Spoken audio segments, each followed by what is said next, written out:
Good morning students, I am Bharat Kumar and I welcome all the students of class 10th in this video. Students, from today onwards I am going to start your science classes for your board examination 2021. These classes will be based on your latest syllabus prescribed by the CBSE. Due to COVID-19 situation in this year, your syllabus has been reduced by 30%. So whatever topics are provided by the CBSE, we will cover those syllabus, and I will try to finish all the syllabus within 3-4 months, so you will have an ample time to revise those things. I will solve all the in-text questions of NCERT as well as exercise questions of NCERT. I will try to make your concept very clear. So in this initiative, your valuable suggestions and your cooperation is required. Kindly subscribe my channel, that is Bharat Classes, like my videos, and you can comment also whatever you need, whatever improvement you want in my video. I will try to sort out those things. One more thing students, this class is completely on English medium, but if you want some Hindi explanation as well, I will also provide that. One video of chemistry I had already provided randomly, and your like was good on that video. That is why today I have started this initiative to complete your science syllabus. I can assure you that if you see my video regularly, then your whole science syllabus will be completed and you will able to score good marks in the examination. But for that you need a proper copy. For physics, for chemistry and biology, 3 separate copy, and you note down notes whatever I am providing you in the form of video. You should note down these things and you should learn them in the regular basis. So let's start our today's topic. So today we are going to start our first chapter, that is electricity. Now what is electricity? Whatever chapter we are going to start, the meaning of that term should be understood. That is the main idea behind the chapter. That is a way to start a chapter. So electricity is a form of energy. We know that there are two kinds of charges present in the nature. Okay, how the charges comes in a body? When we rub the body against each other, then charges produces. Okay, then charge produces. So there are two kinds of charges present in the nature. One is positive, one other is negative. So when two bodies are rubbed against each other, they may acquire charge, as I told. Similar charges repel while opposite charges attract. These things you had already studied in junior classes, class 9, 8. Okay. Now SI unit of electric charge is coulomb. That is very, very important. So SI unit of electric charge is coulomb and it is denoted by the letter C. We know that all the matter contains positive charge particles, protons, and negative charge particles, electrons. Okay. About electrons and protons you have studied in class 9th. So all the matter, they contain what? One positive charge particle, that is proton, and negative charge particle, that is electron. Charge of a proton is 1.6 into 10 to the power minus 19 coulomb. And charge of an electron is minus 1.6 into 10 to the power minus 19 coulomb. So both the charges are equal, just the difference in sign. So electrons are negatively charged and protons are positively charged. Now next one is conductors. These are the basic terms you should know before starting the actual chapter. And you don't worry, just focus on this video and regularly watch my video. That will consume you hardly 10 to 15 minutes daily. Whatever you want to study, you study. Wherever you are going for classes, coaching, you go. There's no problem is there. Just watch my videos for 15 minutes daily and you will see the difference, that I can guarantee. Understood students? But honest watching is required. You just not only watch the video, but you need to learn them. Try to learn. Okay. Now, so what are conductors? Those substances through which electricity can flow are called conductors. All metals are conductors. Silver is the best conductor of electricity. Human body is also a good conductor. Understood? So those substances through which electricity can flow are called conductors. And all the metals are conductors, and silver is the best conductor of electricity. Next one is insulators. Those substances through which electricity cannot flow are called insulators, like glass, ebonite, rubber, plastics, etc. Here I had told that all the metals are conductors, which doesn't mean non-metals are not good conductors. In every case, exceptions are there. One of the allotropes of carbon, that is graphite, is a good conductor. What are allotropes? We will study in chemistry in the 4th chapter, 4th unit. I will tell you. You just understand that it is a form of carbon. Okay. So carbon is a non-metal, but its allotrope graphite is a good conductor of electricity. So exceptions are there, but all the metals are generally good conductors, and silver is the best one. Now next topic is reason for conductivity. What is the reason? Metals have some electrons which are loosely held by the nuclei of their atoms. Understood? Metals have some electrons which are loosely held by the nuclei of the atoms. These electrons are called free electrons. Understood? And can move from one atom to another atom throughout the conductor. Understood? They are free. Because of these free electrons, a substance becomes conductors of electricity. Understood? So in simple language, why the metals are conductors, or what is the reason of conductivity?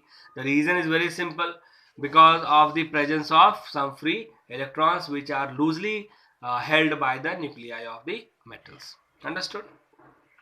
Now, since maximum metals have these loosely packed electrons, so they are good conductors of electricity. Understood? So because of these free electrons which can move from one atom to another atom throughout the conductor, because of this they conduct electricity.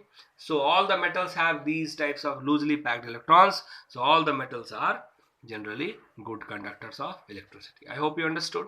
Types of charges: charge of electron, charge of proton, reason of conductivity, conductors, insulators. These things you understood.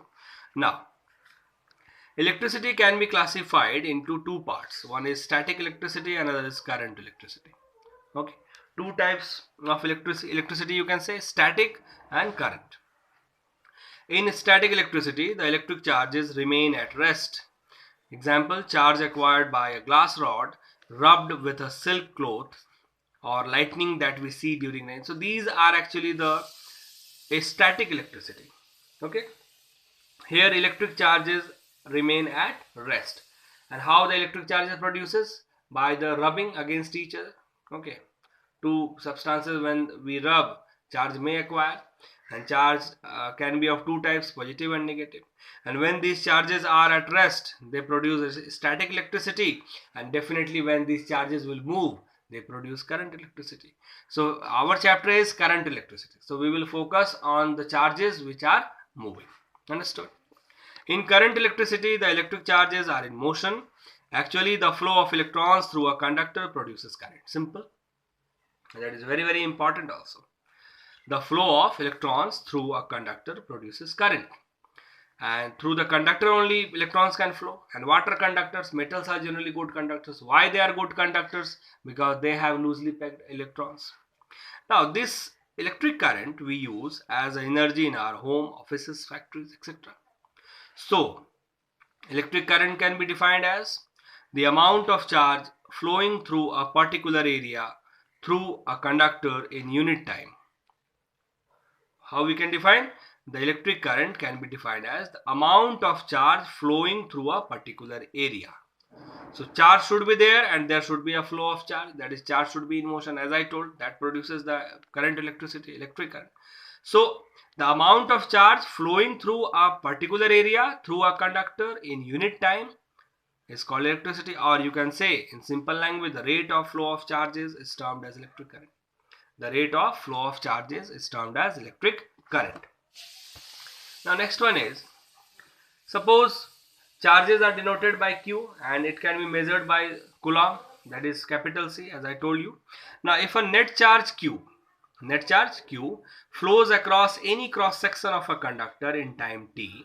Suppose there is a conductor, and what is the cross section? Suppose this is a conductor suppose this is a conductor, then cross section means this one. This is the cross section. Understood? These things means if you cut these things in a proper, if you cut the cross sections of a given conductor and if you add them particularly, then you will get this conductor back. So that is the cross section. Okay, suppose you are taking a pipe. Okay, and if you cut that pipe like in this way, in this manner, then it will give you the cross section. So if a net charge q flows across any cross section of a conductor in time t, then the current I is produced. Current is denoted by I. Understood? Now SI unit of current is ampere. These things you need to understand, you need to learn. Okay, in the coming classes these things will be more clear to you. What is the reason of flow of charges and all the things we will study. Understood? So here you should know, if net charge q flows across any cross section of a conductor in time t, then I current will be produced, and current is given by the letter capital I and its SI unit is ampere. Understood? Now one formula is there, I equals to q by t. As per the definition of electric current, that is the rate of flow of charges. Wherever the word rate comes, that means time is there. Wherever the word rate is there, that means time is there. Like if you see the example of definition of power, rate of doing work, so time is there. Understood? Similarly, the rate of flow of current, flow of charge, sorry. So it's a current. So the formula of I is equals to q by t. That is very, very important formula. So q can be it, or similarly you can take. Now starting from a question. A current of 0.5 ampere is drawn by a filament of an electric bulb for 10 minutes. Find the amount of electric charge that flows through the circuit. Try to understand. A current is there of 0.5 ampere only, is drawn by a filament, okay, filament of electric bulb for 10 minutes. You need to find the amount of charge, electric charge, that flows through the circuit. Now there is a way of solving the numerical. I will tell you that the way, and the way is whatever is given you write down, whatever you need to find that you also write down, then try to apply the formula, and which formula is suitable you need to apply that formula, and definitely you will get the result. So here I is given 0.5, t is given 10 minutes, SI unit of time is seconds, so we need to convert this into seconds. So it will be converted now. T is 600 seconds. Q you need to find. We know that I equals to q by t, that we studied. Q equals to it. Now by cross multiplication, 0.5 into 600, this decimal we will omit, so 1 0 should be there over here. Understood? Now 0 cancel, so 5 into 60, basically 300 coulomb. And in science, unit is equally important. So this is it for today's video, student. Two questions I am giving to you. Calculate the number of electrons constituting 1 coulomb of charge and define the unit of current. Definitely these questions are from your NCERT book. As I told you in the beginning of this video that I will solve all the in-text questions of your NCERT book plus exercise one by one, and I will try to make your concept clear. Now again I am repeating, if you want Hindi explanation, then kindly comment in the comment section of the video, and please like and subscribe my channel, so that I will get some encouragement, and I will try to cover up your science syllabus free of cost, because teaching is my passion, students. I want to teach the students, I want to give the students whatever I know. So I think this is it for today, and we will meet in next video. If your comments and if your cooperation will be there, till then, thank you.